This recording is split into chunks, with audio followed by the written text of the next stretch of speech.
Assalamualaikum warahmatullahi wabarakatuh. Alhamdulillahirabbil alamin wassalatu wassalamu ala asyrafil anbiya'i wa mursalin wa ala alihi washabihi ajmain.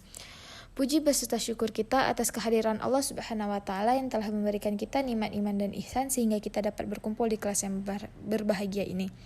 Yang saya hormati Ibu Emilia Hardi MPD selaku dosen pembimbing mata kuliah Bimbingan Konseling SDMI Sederajat. Dan yang saya banggakan teman-teman sekalian. Baiklah, kami dari kelompok 7 ingin mempresentasikan hasil kerja kelompok kami yang berjudul identifikasi kebutuhan peserta didik. Baik, di sini saya Rina Hafifah Mardatilah dan teman saya Tuzrikal Kamara, Vivi Isjuliani, dan Intan Nur Khatimah. Pengertian peserta didik. Secara etimologi, peserta didik adalah anak didik yang mendapatkan pengajaran ilmu. Secara terminologi, peserta didik adalah anak didik atau individu yang mengalami perubahan, perkembangan sehingga masih memerlukan bimbingan dan arahan dalam bentuk kepribadian serta sebagai bagian dari struktur proses pendidikan. Dengan kata lain, peserta didik adalah seorang individu yang tengah mengalami fase perkembangan atau pertumbuhan baik dari segi fisik dan mental maupun pikiran. Adapun teori mengenai kebutuhan menurut para ahli, menurut Abraham H. Maslow dikenal dengan teori kebutuhan manusianya. Maslow membagi macam kebutuhan dasar manusia ke dalam 5 tingkat. Maslow menyatakan bahwa pada dasarnya terdapat berbagai macam kebutuhan dalam diri seseorang yang bisa dilihat secara berjenjang atau hierarkis. 5 kebutuhan ini diantaranya adalah kebutuhan filosofis, rasa aman, kepemilikan sosial, penghargaan diri, dan aktualisasi diri. Menurut Henry Murray, pengertian kebutuhan adalah konstruk mengenai kekuatan di bagian otak yang mengorganisir berbagai proses seperti memuaskan. Kebutuhan ini dibangkitkan oleh proses internal, tetapi lebih sering dirangsang oleh faktor lingkungan. Kebutuhan peserta didik dan implikasinya terhadap pendidikan. Kebutuhan merupakan inti kodrat manusia. Dengan demikian, dapat dipahami bahwa kegiatan belajar di sekolah pada prinsipnya juga merupakan manifestasi pemenuhan kebutuhan-kebutuhan individu tersebut. Oleh sebab itu, seorang guru perlu mengenal dan memahami jenis dan tingkat kebutuhan peserta didiknya, sehingga dapat membantu dan memenuhi kebutuhan-kebutuhan mereka melalui berbagai aktivitas kependidikan, termasuk aktivitas pembelajaran. Berikut ini akan disebut beberapa kebutuhan peserta didik yang perlu mendapat perhatian dari guru, di antaranya kebutuhan dasar setiap manusia yang bersifat instiktif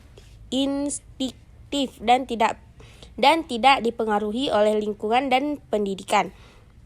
Kebutuhan-kebutuhan jasmaniah peserta didik yang perlu mendapat perhatian dari guru di sekolah antara lain makan, minum, pakaian, oksigen, istirahat, kesehatan jasmani, gerak-gerak jasmani, serta terhindar dari berbagai ancaman.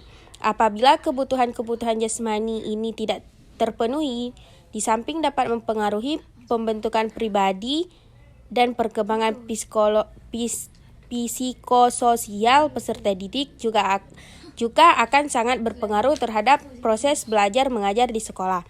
Rasa aman merupakan suatu kebutuhan yang sangat penting bagi kehidupan peserta didik, terutama rasa aman di dalam kelas dan sekolah. Setiap siswa yang datang ke sekolah sangat mendambakan suasana sekolah atau kelas yang aman, nyaman dan teratur, serta terhindar dari kebisingan dan berbagai situasi yang mengancam.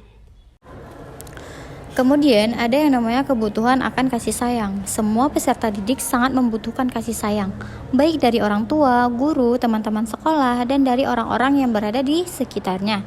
Peserta didik yang mendapatkan kasih sayang akan senang, betah, dan bahagia berada di dalam kelas, serta memiliki motivasi untuk berpartisipasi aktif dalam kegiatan belajar mengajar.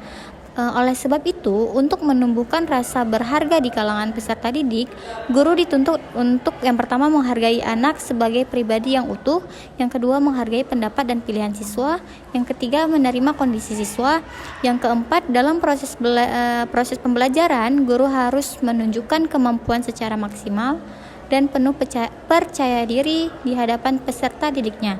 Dan yang terakhir yaitu yang kelima, secara terus-menerus guru harus mengembangkan konsep diri siswa yang positif, menyadarkan siswa akan kelebihan dan kekurangan yang dimilikinya.